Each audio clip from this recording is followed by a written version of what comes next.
Hey y'all, welcome to Life on Goldman Road.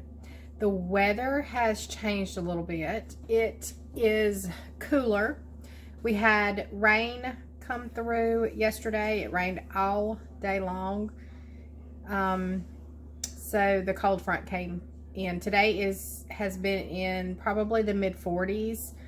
But the sun, as you can see in that window that's giving fits, the sun has been out all day and it has been gorgeous.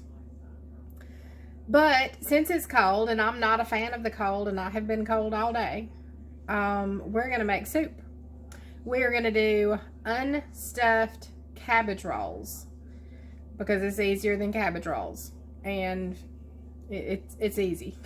So Clarence is out with the fire department right now working a wreck. This morning he got stuck on the tractor because it's just a muddy mess in the pasture putting out hay, and so I had to get the other tractor and pull him out. So since I was out and about and on a tractor for a little bit longer than I had planned, I got cold, and so I've been cold all day. So it is time for some soup.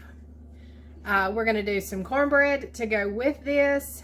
And if you had just the soup, it would be a low carb version. And the soup alone is great. It really, really is. But we're going to add some cornbread to it tonight. And just hope for the best. But we are going to get started. Let me get my ingredients together, and I will take you through this recipe. We are going to get our ground venison in the pot. Actually, it's already on. Got our little chopper. We're gonna throw everything across the room. We're gonna get this ground venison broke up. Now, of course, as I've told you before, you can use ground beef, whatever your preference is. This is a pound. This is one of those recipes that is even better the next day. It is fabulous. So I have one onion chopped up, and it's kind of it's a half, and then I halved that section and then just chopped it up. So if that makes sense. So we're going to put this onion in here and let it start cooking.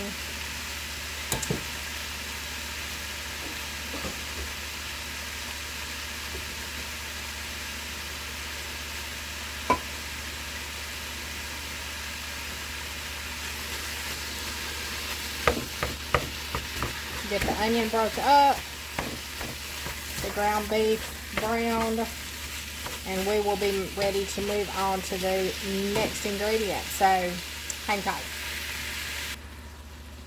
Okay, this is browning nicely. I have added salt and pepper to taste. Remember, as any recipe you're doing, make sure you add enough seasoning to carry you through. Now this is going to have cabbage, tomatoes, different things like that, so got to be kind of heavy on the salt. Now this is just chunky garlic. It's in the squeeze tube. Easy. I don't have to peel garlic, and that's the way I like it. Now I will peel garlic, but this is just easy. All right, that is coming along nicely. We're going to let this cook for just a little bit longer and get all of the pink out of it before we add the rest of our ingredients. But we are almost there. Now we are going to be adding tomatoes, like I said, to this. It calls for tomato sauce, but I have one last can of these diced crushed tomatoes and it only calls for an 8-ounce can of tomato sauce. Now that is a 15-ounce can, and it calls for 2 cans of diced tomatoes. That is Clarence on the radio, if y'all heard that. They had a pretty bad wreck that they're working right now.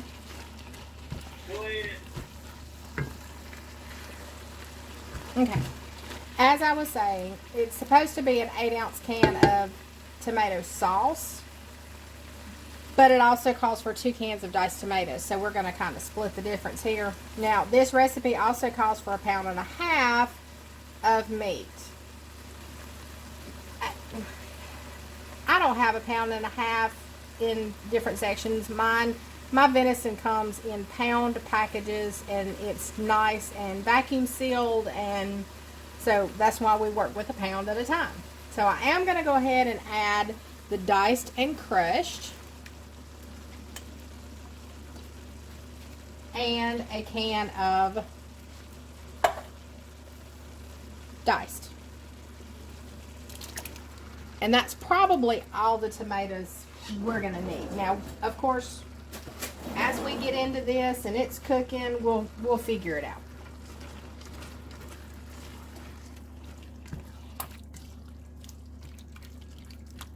That's already looking some good right there.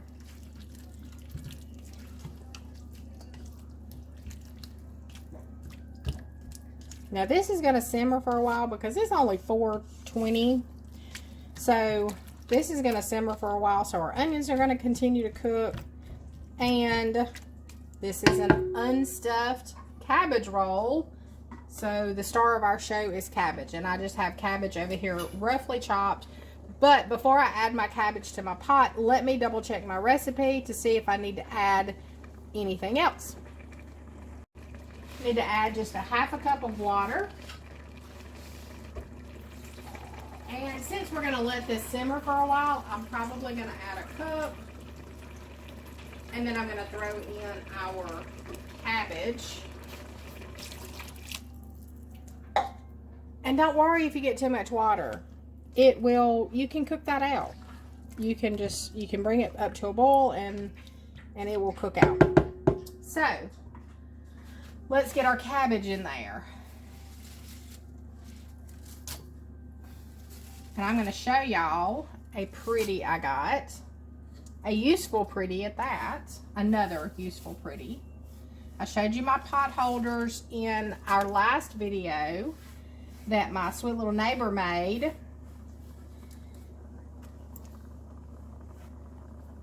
And now I have another pretty I'm going to show you. Alright. Let's kind of get this stirred around and all over the kitchen at the same time. Now, don't panic. This cabbage is going to cook down.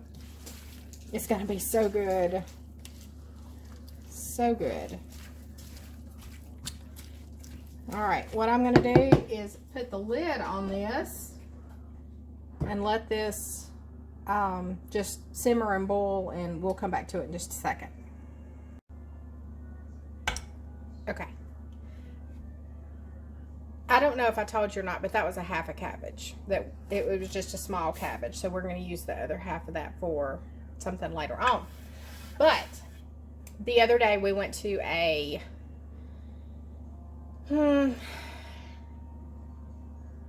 I guess it was a Christmas festival. Mistletoe, no, it wasn't Mistletoe Marketplace. Anyway, it was a bunch of crafts. Anyway, the local cabinet maker also does other wood crafts, and he is wonderful at it. And I got this cutting board. Is that not gorgeous? That inlay. Now, of course, I can't remember what he told me that this was made out of. The dark color is a walnut, but the other may be a maple. I can't remember. I've got to get some food grade mineral oil so I can keep this pretty. But when you can find people that make things in your area, support them. I have a little lady that makes butter. She has a cow that she milks twice a day, and she makes butter, and it is the best. We're going to be making ghee, as a matter of fact, off of some of that butter. But learn your local artisans. You may have someone in your area that sews or crochets or woodworks, so many things. But sometimes you need to know those people. Sometimes you need to know those people. So look around your area and see if you have anybody special like that. Now, this is not, somebody made them, but I don't know who. But this was in a little Secret Santa gift giving thing that I was in with a group that I'm in on Facebook. And you chose things that you wanted, and then you made a wish list. And then the person that you were paired with was able to go in and pick some of your wishes. So one of my wishes was, they are wooden spatulas. You see that? They're gorgeous, gorgeous, gorgeous. And if I can find them again, I will link these. They're from Amazon. No affiliation or anything, no sponsorship or whatever, but sometimes you just need to know these things. But those are absolutely gorgeous. So find little people in your area. They can help you out. Let's check on this. All right, you can tell our cabbage is cooking down. Now, it is nowhere near tender. It is just starting to kind of wilt a little bit, but I think we have plenty of juice or liquid. We're going to let this continue to simmer a little bit. I'm going to reduce the heat just a tad. Put the lid back on and let this go. This is probably going to go for 30 minutes or so. And closer to 5, we'll probably go ahead and do our cornbread and get that ready. But we'll keep an eye on this just to make sure our liquid is plenty. And oh, we also need to taste our seasoning. Better to taste now than when you get it in a bowl. So we'll taste for seasoning, make sure we have plenty of salt, pepper, garlic, whatever seasoning we prefer in here, and we'll be good to go. Okay, let's check our soup. Everything is cooking down nicely. Now, I did add a little bit more salt to it when I tested it a while ago. But we're going to let this continue to go. It is almost 5. They're finished with the wreck. It's almost 5, so I think I'm going to go ahead and start the preheat of the oven and start working on our cornbread. Okay, let's see if we can pull this all together. This is finished cooking and it looks great. Set this over here for just a second. All right, it looks so good, so good. Look at that. Unstuffed cabbage roll. Cornbread is made. My plate is going to be so good. I'm about to dig in. Thanks so much for joining us. I will post this recipe down below. I appreciate you being with us. Be sure to like and subscribe if you would like to follow along with us on more things that we do. We would love to have you. Until next time, I'll see you later.